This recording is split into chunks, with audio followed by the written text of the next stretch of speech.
In the busyness of daily life, it can seem like there will always be another weekend.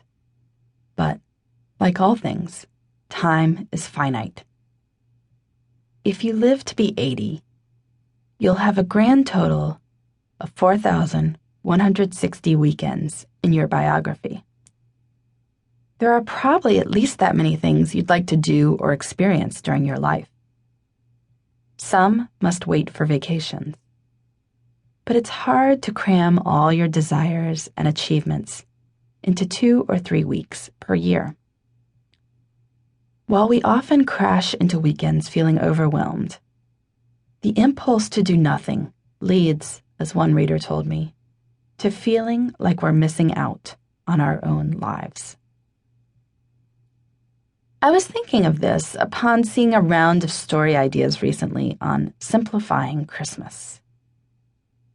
In the narrative these experts and companies were invoking, we're so overworked and put upon that we should just trim the holidays to the necessities. Relax. Slow down. You don't have to bake or throw parties or curl the ribbon on the pile of presents stacking up under what is hopefully a minimalist tree. Reading these ideas, I could see the wisdom in some tempering. Certainly, there's no point in filling the holidays with things that don't bring you joy and expensive stuff that no one wants. But if you've got young kids, it doesn't take long to realize that there won't be many Christmas seasons when the little ones will race downstairs in the morning to see what Santa brought.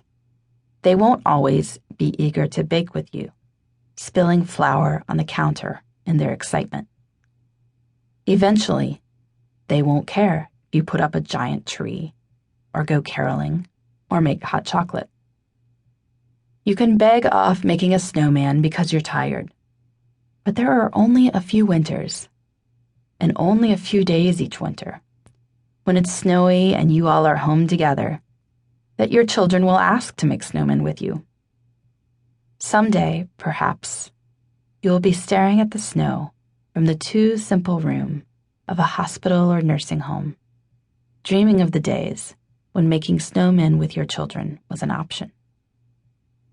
This realization leads to a different question than that suggested by all these tips on simplifying the holidays. Namely, what are you saving your energy for? This is all there is. Anything could happen, and you are not guaranteed another snowman. So make a fuss. Make a show. Spend your energy now. It's the same with weekends, which are miniature versions of the holidays we struggle to optimize. It is always easier to do nothing, or meaningless somethings, and do only the things we have to do. Cast loose from the schedule of work and school, we list around. We don't think about what we'd like to do with our time, and so we live a constrained version of life. But we can choose differently.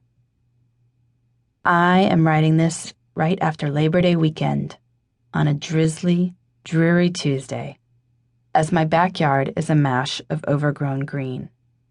The leaves, though, are already turning mottled yellow at the edges. September brings a melancholy sense of time passing, as my oldest child is off to kindergarten.